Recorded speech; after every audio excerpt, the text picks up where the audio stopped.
Olá! Nessa videoaula abordarei os aspectos mais relevantes de uma categoria de instruções para gerar saltos e desvios incondicionais da arquitetura do MIPS 32. A tabela que você observa nesse slide foi copiada do verso do cartão MIPS da referência 2 do plano de aulas.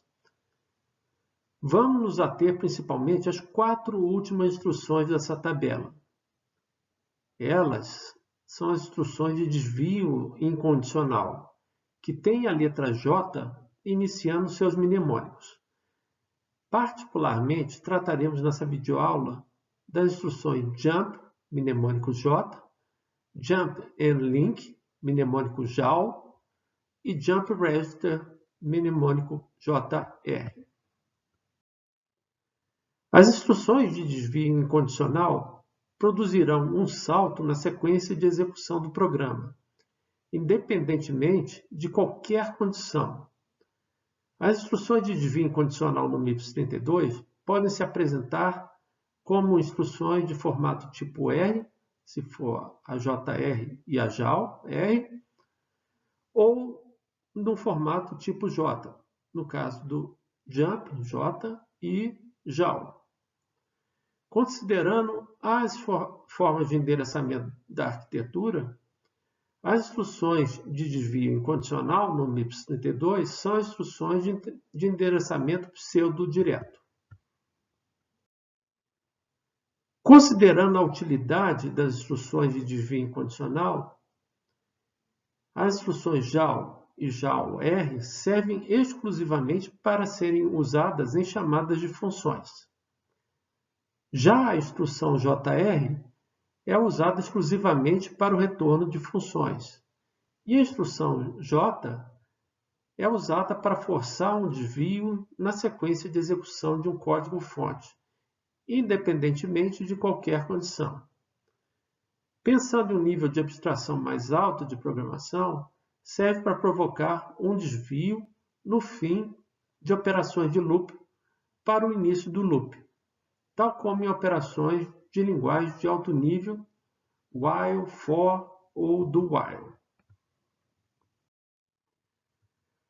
Nesse slide, observaremos o uso da instrução JR, Jump Register, lembrando que JR é usada para retorno de funções. Observe um pequeno trecho de código assembly. Suponha que antes do início de execução desse trecho de programa em assembly do MIPS, o registrador $RA contém um endereço de memória em hexadecimal 0x004000A0. Quando a instrução JR$RA for executada, o processador vai atualizar o Program Counter, o PC, com o valor do registrador de com o valor do conteúdo de registrador $RA. E a próxima instrução a ser buscada na memória será a instrução contida no endereço 0x004000A0 da memória de programa. Na tabela mostrada nesse slide, observamos os campos da instrução JR, que é uma instrução do tipo R. Os valores desses campos foram obtidos do cartão MIPS de referência. Nesse slide, observamos o uso da instrução J, Jump, relembrando que Jump é usada para retorno de loops e para fazer goToS também. Observe o pequeno trecho de programa de um código assembly. Assim que a instrução J for executada, o processador vai atualizar o Program Counter com o endereço da instrução da linha do código do rótulo soma. Durante o processo de montagem do código, ou seja, de conversão de linguagem assembly para código de máquina, o rótulo soma será associado ao endereço de memória correspondente, à instrução que ele aponta, que no exemplo desse endereço é 0x004000A0 em hexadecimal. Na tabela mostrada nesse slide, observamos campos da instrução J, que é uma instrução do tipo J. Além do campo OP de 6 bits de tamanho, a instrução do tipo J tem mais um campo chamado ADDR, que tem por objetivo armazenar 26 bits do campo de endereço para onde a instrução J deverá saltar. Esse tipo de endereçamento, que é próprio da instrução J, é chamado de endereçamento pseudodireto ou falso direto. Por quê? Exatamente por representar parte do endereço direto para onde deverá saltar, mas demandando algumas ações a mais para o processador montar o endereço definitivo de 32 bits que será guardado no Program Counter e para onde o processador deverá buscar a próxima instrução. Os 26 bits menos significativos do campo ADDR da instrução tipo J são os bits que se encontram na cor preta da segunda linha do código binário do endereço do rótulo soma.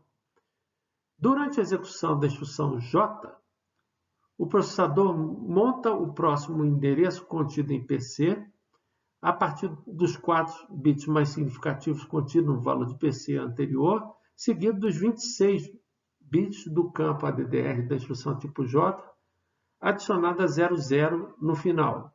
Por que 00 no final? Porque se trata de um endereço de uma word.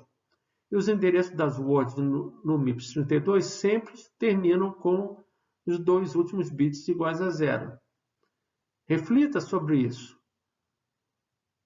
Os valores em binários mostrados nos campos dessa tabela foram obtidos a partir do cartão MIPS. Nesse slide, eu mostro mais um exemplo de uso de instrução J, o jump, e explico de outra maneira os mesmos passos de montagem do endereço de memória do programa quando uma instrução J é executada. Estude também esse exemplo aqui. Por fim, eu apresento a vocês o uso da instrução de desvio condicional JAL. JAL é usada para chamada de programas e funções. É muito parecida com a instrução J, do jump, que acabamos de ver. O que JAL tem, ou melhor, o que ele faz a mais e que J não faz. Quando o processador identifica que a instrução a ser executada é uma instrução JAL, ele salva o endereço contido no conteúdo de PC acrescido, mais 2 palavras adiante, dentro do registrador $RA. Por que o processador faz isso? Porque o ponto de referência de retorno de qualquer função para o programa chamador deve ser salvo. E esse ponto, ou endereço, é salvo no registrador $RA. RA de Return Address. Em seguida, a esse salvamento do endereço de retorno em $RA, o processador atualiza o valor de PC com o endereço do rótulo, marcador do início da função para onde a instrução JAL demanda saltar. A formação desse endereço é exatamente igual à que foi mostrada para você na instrução J, jump. Com isso, terminamos aqui mais uma videoaula. Até a próxima!